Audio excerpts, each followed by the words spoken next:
Hello everyone, welcome back to a new video. I hope that you are well. Today I thought I would sit down and tell you about some of my lockdown favourites. So everything I have been reading, watching, listening to, doing and using in this third lockdown here in the UK. We are in winter right now and I don't know about you guys, but I've definitely been finding this lockdown a lot different than the first two. I believe there were two more, I can't really remember, but particularly the first one in spring, in which I was doing loads of yoga, gardening, the weather was amazing, I was definitely outside in the garden a lot and reading.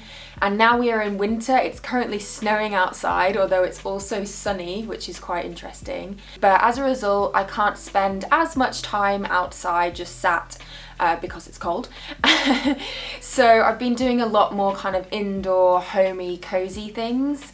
And I've also been finding this lockdown a lot harder mentally. So I think that has also played a factor in the things that I've been enjoying doing and kind of things that are a bit more distracting, I suppose.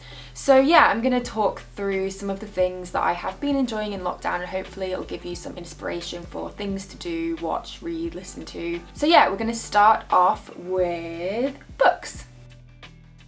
Okay, so I have chosen 3 books to tell you about during this video. The first one is the first book I read this year, which was If Women Rose Rooted by Sharon Blackie. I have spoken about this in other videos and vlogs, but essentially I thought it was an amazing book. It talks about women in mythology and their kind of role in nature. Made me think a lot about my role in nature and yeah, my ancestry as well. So I found that like just an incredible book and would definitely recommend it.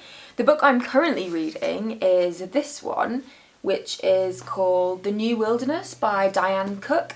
And this was recommended by Emma Lavelle, who is Field and Nest on Instagram, and she always puts up great book recommendations. So I picked this up on her recommendation and I'm really enjoying it. It's a lot different to what I thought it would be, and to be honest, I didn't really know what I thought it was. But I'll read you a little bit of the blurb so you can get an idea of what it's about. Bee's 5-year-old daughter Agnes is slowly wasting away. The smog and pollution of the overdeveloped, overpopulated metropolis they call home is ravaging her lungs. Bee knows she cannot stay in the city, but there is only one alternative, the wilderness state. Mankind has never been allowed to venture into this vast expanse of untamed land until now. So it's a fictional novel about a group of people who go into what is called the wilderness state, and they are basically living like hunter-gatherers. And it's also a world in which the city is kind of an exaggerated version of what is kind of modern cities now, where there is basically no nature, there is like disease and smog, and people kind of go to see the one tree that's left in the city. So yeah, it's a very interesting novel. I haven't quite gotten super into it yet. I'm on page 130 and I wouldn't describe it yet as a novel that I can't put down, but I'm really enjoying it and I'm definitely enjoying or looking forward to seeing kind of how it unfolds. And the final book I want to mention is The Photography Storytelling Workshop by Finn Beals, who I follow on Instagram. I think he's Made by Finn on Instagram, an incredible photographer based in Wales. And I've seen a lot of people talking about this book. I'm really keen to up my photography game. Lockdown is a great time to do that, so I kind of bought this book for Harvey and I together. It's also a bit of a book that you can kind of dip in and out of. You don't just necessarily sit down and read it cover to cover. It's full of beautiful photos and a lot of great advice as well. This next little section is about magazines.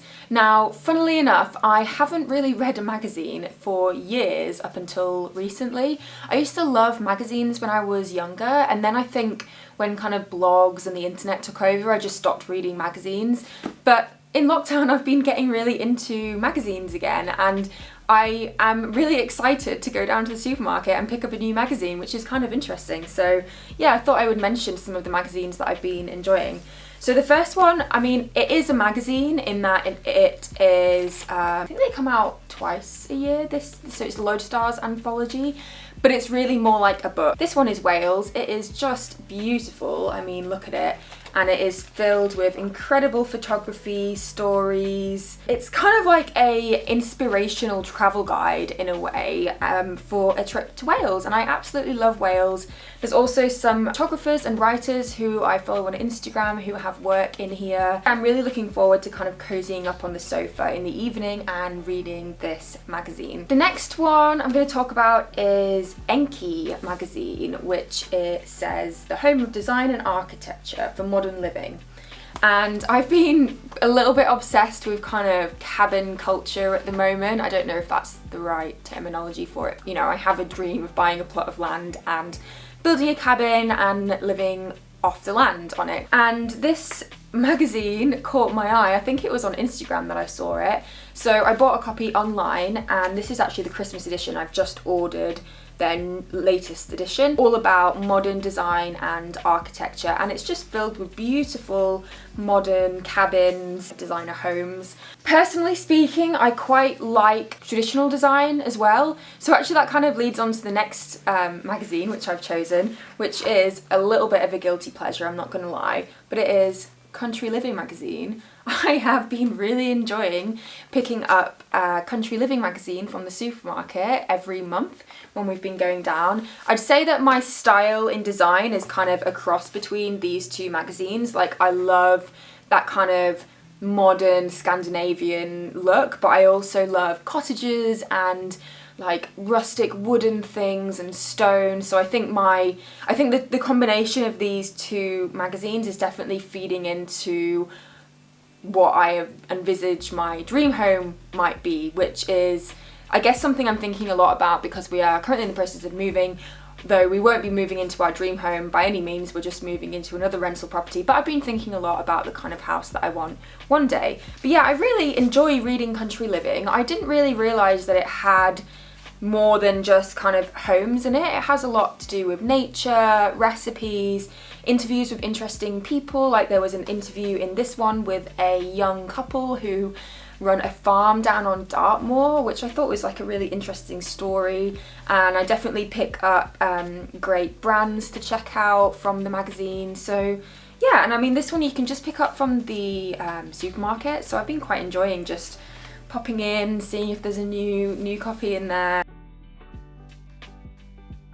So next up, I'm going to talk about the sponsor of today's video, which is Squarespace. Now, I wanted to include Squarespace in this video because honestly, working on my websites, working on my business, and working on setting up our new online store is definitely the main thing that I've been doing in lockdown. Lockdown is a great time to be working on building up a passion project, maybe starting that blog that you've always wanted to start, setting up an online store, anything like that. Squarespace kind of creates a platform that allows you to do that in such an easy and beautifully designed way.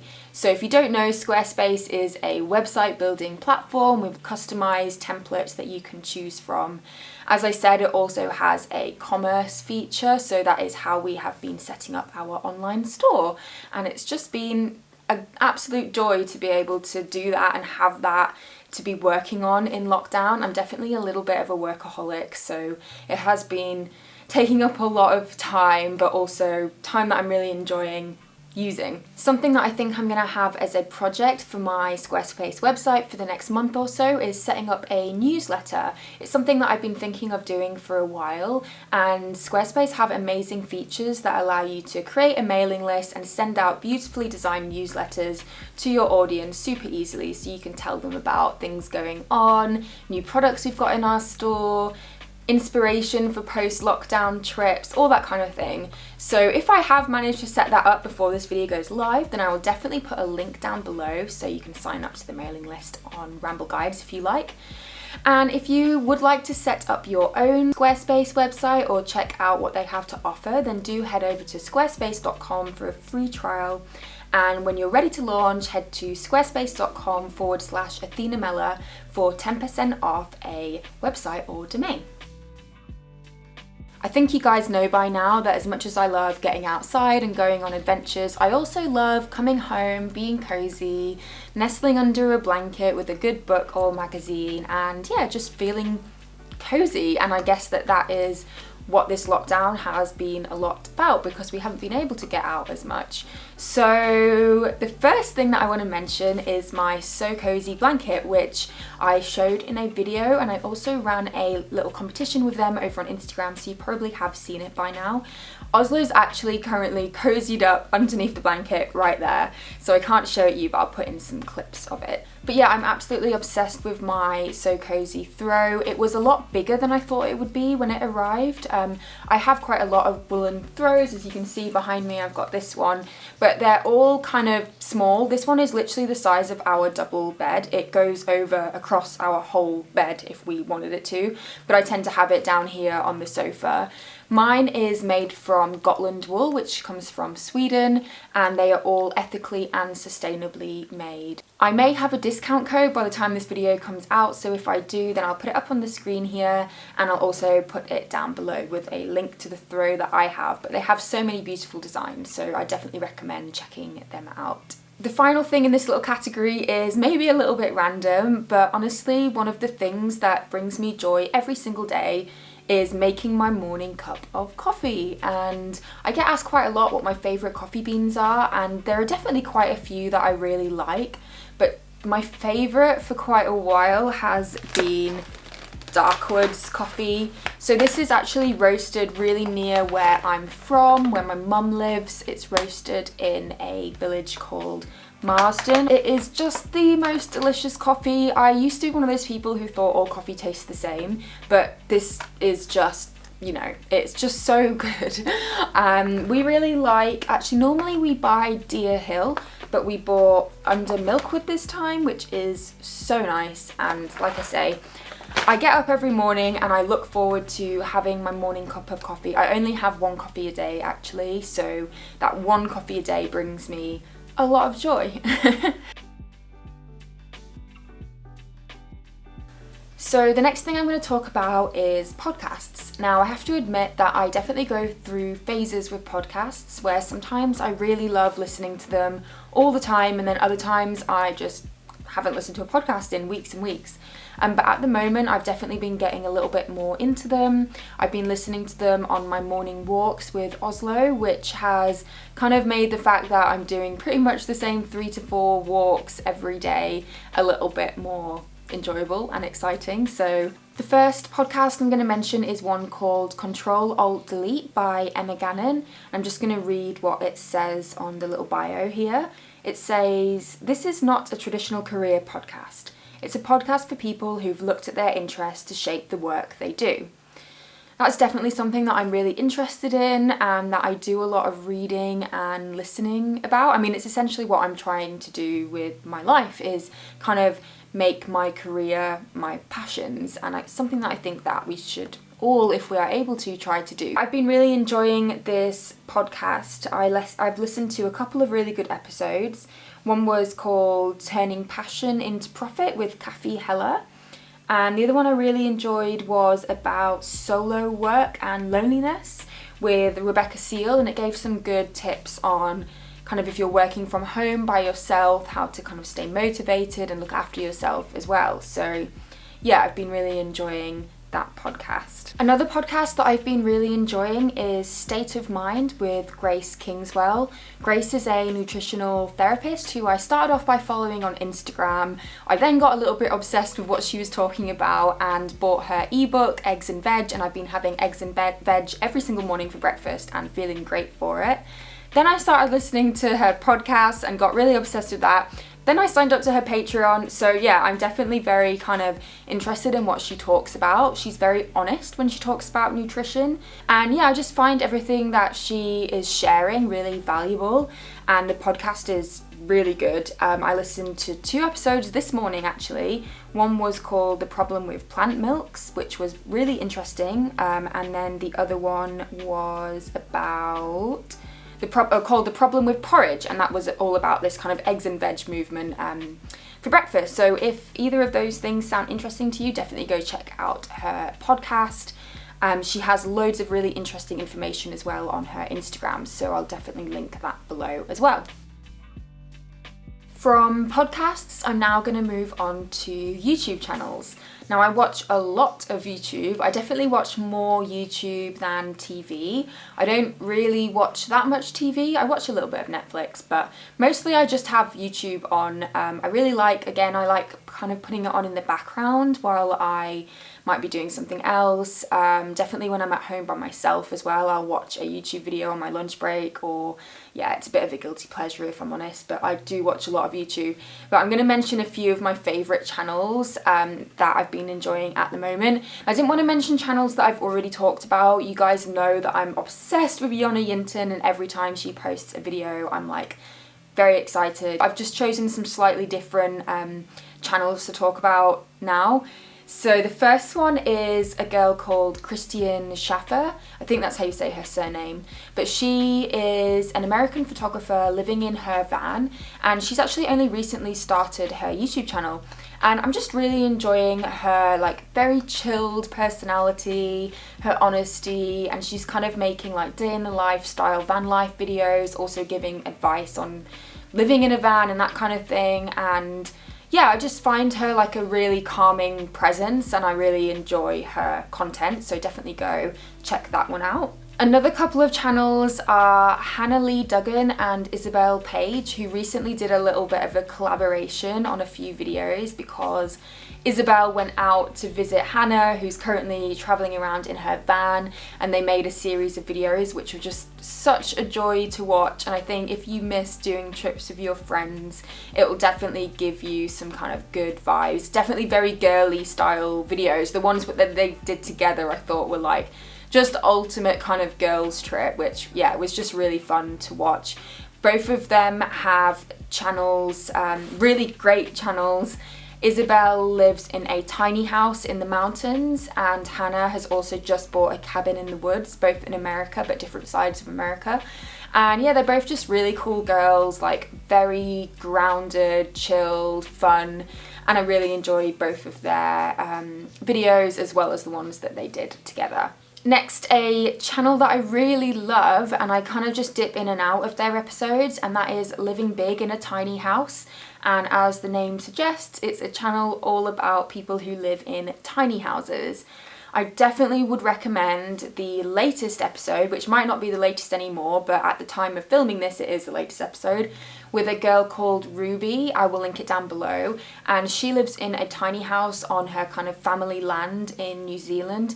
And oh my god, when I watched that, I was like, this is everything I want. Her home was just incredible. You know, it's not super tiny, it's like, you know, quite spacious, with like a separate bathroom outside and like a bath that looked out on the mountains. And oh yeah, her house was just incredible, and I absolutely loved that episode. I watched it with Harvey and I was like, oh my god, I feel like this is speaking to me. This is kind of everything that I want. So it definitely gave me a lot of joy to watch that, and a lot of the episodes are just great. Definitely gives you ideas of different ways that you can live in small spaces, so I would recommend that channel 100%. Okay, the final thing on my list of lockdown favourites is food delivery services. In the first lockdown, I got really into cooking, and I was spending hours cooking up new recipes and really enjoying that. And I'm still doing that, but I think in this lockdown, I've definitely enjoyed exploring some of these interesting kind of food delivery services that I've started up from lockdown and from the result of restaurants having to close. It's also a great way to kind of support those small businesses that aren't able to open. So the first one I'm going to mention is called Crust, and they are based in Wales, I think quite close to the Pembrokeshire coast.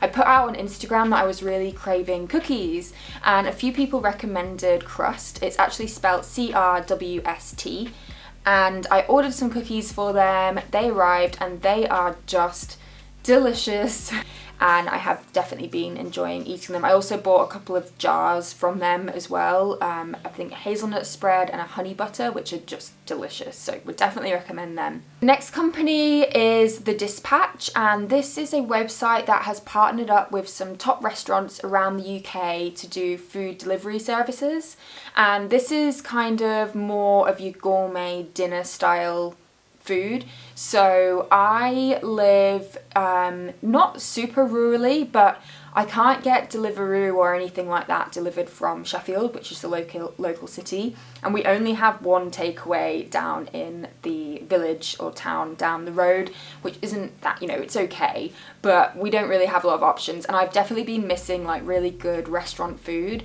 Way back just before Christmas, I ordered for Harvey and I a meal from The Dispatch, which was a kind of fish meal from a restaurant called Parsons London, and it was so delicious. It was honestly like having a three-course, well, it was a three-course dinner at home, but it was like having a three-course restaurant style meal at home. It all comes packaged really well, and like it's all cold when it arrives as well, and then you just put it together, so it's really fun to put it together as well. It is quite expensive, I would say. If you're gonna order from them, it's kind of, it is restaurant prices. I think the one that we got was £55 plus maybe £5 for delivery, so £60 altogether, which, you know, works at about £30 each, which I know you would pay in a restaurant, but it feels a bit, I don't know, it's hard to pay that when you know you're going to be eating at home. But honestly, the food was so good, it was super filling, and it was like having restaurant food at home, as I said. We got a little bit dressed up, had a bottle of wine, watched a film, and I kind of had a proper date night, which was really nice. So I think if there's someone's birthday coming up, like a partner who you live with, or you could even, I actually bought one for my friend Jess for her birthday, so I got it delivered to her house, and she enjoyed that with her boyfriend. So it makes a really nice gift as well. And there's lots of different options. If you go on their website, they do seasonal menus. So I think each month they update the different options that are available, and you get the food delivered for a Friday, so you can enjoy it over the weekend. Okay, those are all the lockdown favourites that I'm going to talk about in this video. I hope that it gave you some inspiration for things to read, do, watch, and all of that. And do comment down below if there's anything that you think I should check out and that I might like based on my recommendations to you, and that other people might like as well, because I'm sure that we are all looking for more things to entertain us during this lockdown. Do go check out Squarespace as well if you think it might be something that you are interested in. Thank you so much for watching, everybody, and I will see you in the next video soon.